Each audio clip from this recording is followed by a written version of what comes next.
ప్రజలారా, మా YouTube channel, నా పేరు రాజు. ముఖ్యంగా చూసుకుంటే ఆర్కే గారు కొత్త పలుకులో విశ్లేషణ చూసుకుంటే, ఈరోజు విశ్లేషణ చూసుకుంటే, నేనే రాజు నేనే మంత్రి, ఇది అదే నిజమా? నేను పొట్టివాడినైతే పొట్టివాడిని అయి ఉండవచ్చును కానీ గట్టివాడిని అని సీఎం రేవంత్ రెడ్డి ప్రతి ఎన్నికల్లో రుజువు చేసుకుంటున్నారు. మున్సిపల్ ఎన్నికల ఫలితాలు 3 ఏళ్ల తర్వాత జరిగే చారిత్రక ఎన్నికల్లో కూడా ప్రతిపాదించాయని భావించలేము. అయితే అదే సమయంలో ఫలితాలను తేలిగ్గా తీసి పారేయకూడదు. అధికారంలో ఉండి కూడా 90% స్థానాలు గెలవలేకపోతే అదొక గెలుప అని బీఆర్ఎస్ వర్కింగ్ ప్రెసిడెంట్ కేటీఆర్ తేలిగ్గా తీసి పారేసి ఉండొచ్చును. కానీ కాంగ్రెస్ గెలుపునకు ప్రాధాన్యత ఉంది. బీఆర్ఎస్ రాష్ట్ర ప్రభుత్వంపై కొంతకాలంగా ఇరుసుకుపడుతుంది. రేవంత్ సర్కార్ పని అయిపోయినట్లేనని ప్రచారం చేస్తుంది. అట్లాగే దీనిలో పరిస్థితి చూసుకుంటే ఇప్పటికి కూడా తెలంగాణ ఆంధ్రప్రదేశ్లో 5 ఏళ్ల క్రితం జరిగిన స్థానిక ఎన్నికల్లో అప్పుడు అధికారంలో ఉన్న బీఆర్ఎస్ వైసీపీలు ఘన విజయం సాధించాయి. 2 రాష్ట్రాల్లో ప్రతిపక్షాలైన కాంగ్రెస్ తెలుగుదేశం కోలుకుంటాయా అనే సందేహాన్ని రాజకీయ విశ్లేషకులు వెలుబుచ్చారు. కాలం గిర్రున తిరిగి చారిత్రక ఎన్నికలు వచ్చాయి. 2 రాష్ట్రాల్లోనూ అధికార పార్టీలు చితకలబడ్డాయి. తెలంగాణలో నేనే రాజు నేనే మంత్రి అని రేవంత్ రెడ్డి ప్రకటించిన 2వ రోజు వెలువడిన మున్సిపల్ ఎన్నికల ఫలితాలు ముఖ్యమంత్రి మాటల్లో నిజం లేకపోలేదన్న అభిప్రాయాన్ని కలిగిస్తున్నాయి. గతంలో కాంగ్రెస్ నాయకుడు సాయించిన విధంగానే వచ్చే ఎన్నికల తర్వాత కూడా అదే ముఖ్యమంత్రి అని రేవంత్ రెడ్డి ప్రకటించుకున్నారు. ఆయన చేసిన ఈ ప్రకటన కొంతమంది కాంగ్రెస్ నాయకులకు మింగుడు పడకపోవచ్చు, కానీ మున్సిపల్ ఎన్నిక ఫలితాలతో నిరసన వ్యక్తం చేయలేని అసహాయ స్థితి ఏర్పడింది. ముఖ్యమంత్రి రేవంత్ రెడ్డి అంటే తమకు లెక్కలేదని చెప్పడానికి బీఆర్ఎస్ నాయకులు ప్రయత్నించారే తప్ప తమకు దూరమైన ప్రజలకు చేరువయ్యే ప్రభుత్వం చేయలేదు. కేసీఆర్ను కాళేశ్వరం టెలిఫోన్ ట్యాపింగ్ కేసులో విచారణకు పిలిపించడం జరిగింది. కేసీఆర్ను టచ్ చేస్తే తెలంగాణ టచ్ చేసినట్లే అనే మాటలు నిజమైతే ఈ విచారణ తర్వాత సానుభూతి ఎలుగుకి మున్సిపల్ ఎన్నికల్లో ఎంతో కొంత ప్రతిపాదించాలి కదా. కేవలం అహంకారం కారణంగానే గత ఎన్నికల్లో కేసీఆర్ ఓడిపోయారని ఆయన కుమార్తె కవిత 2 రోజుల క్రితం విమర్శించారు. అధికారం తలకెక్కి అహంకారంతో ప్రశ్నిస్తున్న వారిపై కత్తి దూశారని కవిత చేసిన విమర్శలను తేలిగ్గా తీసుకోవడానికి లేదు.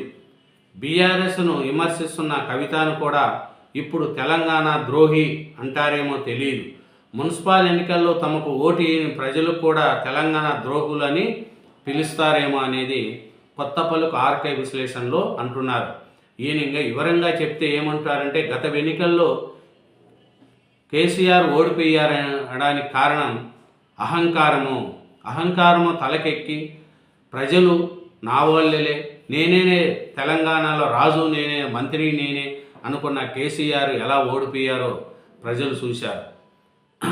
అప్పుడు అధికారంలో ఉన్న వైసీపీ బీఆర్ఎస్ ఇద్దరు కూడా సహకారంతో అక్కడ చంద్రబాబు నాయుడు గారిని ఇక్కడ రేవంత్ రెడ్డి గారిని ఎలా బాధ పెట్టారో అది కూడా ప్రజలు చూశారు. ఇప్పుడు వాళ్ళ పరిస్థితికి చూసుకుంటే వాళ్ళు చితలు పడ్డారు. 2 సంవత్సరాలకే వైసీపీ కానీ ఇక్కడ బీఆర్ఎస్ కానీ కోలుకోలేని స్థితిలో పడినారు అంటే అప్పుడు వాళ్ళు పరిపాలించిన యొక్క పరిపాలనే. కానీ కేసీఆర్ను ఫోన్ ట్యాపింగ్ వ్యవహారంలో కాళేశ్వర వ్యవహారంలో పిలిచినప్పుడు ప్రజల్లో తెలంగాణ సెంటిమెంటు చూద్దామనుకున్న కేసీఆర్ కూడా ఈ సెంటిమెంటు కలిసి రాలేదు. ఎందుకంటే అట్లే కలిసి ఉండింటే మన మున్సిపల్ ఎలక్షన్లో బీఆర్ఎస్ ఓట్లు పడేవి, కానీ పడలేదు. కానీ రేవంత్ రెడ్డి గారు మటుకు ఈ ఎన్నికల్లో పంచాయతీ ఎలక్షన్లో కావచ్చు, ఇప్పుడు మున్సిపాలిటీ ఎలక్షన్లో కావచ్చు, రేపు మండలం జిల్లా పరిషత్ ఆ ఎలక్షన్లో కూడా కావచ్చు, రేవంత్ రెడ్డి గారికి తిరుగులేదనేది కూడా రుజువైంది. ఏమనంటే ఉత్తర తెలంగాణ దక్షిణ తెలంగాణ తేడా లేకుండా దాదాపు అన్ని జిల్లాల్లోనూ మంచి ఫలితాలు సాధించేలా రేవంత్ రెడ్డి వ్యూహరచన చేశారు. సీఎం సొంత జిల్లా పాలమూరులో బీఆర్ఎస్ బలంగా ఉన్నట్లు కనిపించేది. తాజా ఫలితాలతో అందులో నిజం లేదనేది కూడా తేలిపోయింది. రేవంత్ రెడ్డి గారు చాలా కష్టపడుతున్నారు. ఆయన ఫలితాలు చూడు, పంచాయతీ ఎలక్షన్లో కావచ్చు, ఇప్పుడు ఈ ఎలక్షన్లో కావచ్చు, ఇది 3 సంవత్సరాలు నెక్స్ట్ జరిగే 3 ఏళ్లకు ఇది రెఫరెండం ఉంటుంది అనేది అంచనా వేయలేము. అప్పుడు పరిస్థితులు ఎలా ఉంటాయో తెలియవు అనేది కూడా చూడాలి. పేద ప్రజలకు మంచి చేయగలిగితే కాంగ్రెస్ పార్టీకి తిరుగు ఉండదు. కాబట్టి కాంగ్రెస్ పార్టీ ఎప్పుడైనా సరే రేవంత్ రెడ్డి లేక మంత్రులు కూడా చాలామంది కష్టపడుతున్నారు అనేది కూడా తెలుస్తుంది. తెలంగాణలో నేనే రాజు నేనే మంత్రి అని రేవంత్ ప్రకటించిన రెండో రోజే వెలువడిన మున్సిపల్ ఎన్నికల ఫలితాలు సీఎం మాటల్లో నిజం లేకపోలేదన్న అభిప్రాయాన్ని కలిగిస్తున్నాయి. తనకంటే ఎంతోమంది సీనియర్లు ఉన్న కాంగ్రెస్ను ఏకతాటిపైకి నడిపించడంలో రేవంత్ రెడ్డి గారు కృతజ్ఞతలు అయ్యారనేది కూడా కొత్త పలుకులో ఆర్కే విశ్లేషణ గారు చేస్తున్నారు. ఇంకా 2029లో జరిగే ఎన్నికల తర్వాత కూడా తానే సీఎంగా ఉంటానని, 10.5 ఏళ్ళు సీఎంగా పనిచేసి రికార్డు సృష్టిస్తానని రేవంత్ తాజాగా ప్రకటించారు. ఈ ప్రకటన కొంతమంది కాంగ్రెస్ నాయకులు మింగులు పడకపోవచ్చు, కానీ మున్సిపల్ ఎన్నికల ఫలితాలతో నిరసన వ్యక్తం చేయలేని అసహాయ స్థితి ఏర్పడింది. రాజకీయాల్లో రేవంత్ది దూకుడు స్వభావము, అదే ఆయనకు ఇప్పటిదాకా కలిసి వచ్చింది. పిన్న వయసులోని సీఎం కాగలిగారు. అయితే ఇల్లు అలకగానే పండగ కాదు. స్థానిక సంస్థల ఎన్నికల్లో మంచి ఫలితాలు సాధించిన మాత్రాన సారథ్య ఎన్నికల్లోనూ ఇవే ఫలితాలు పునరావృతం అవుతాయని భావించడానికి లేదు. ఈ ఫలితాలు ప్రభుత్వంలో పార్టీలో రేవంత్ స్థానం మరింత పటిష్టపడడానికి మాత్రమే ఉపయోగపడుతుంది. 9.5 ఏళ్ళు తెలంగాణ వివేక చక్రాధిపతిగా పాలించిన కేసీఆర్ ఇంకా మంచి రోజులు వచ్చినట్లు లేవు.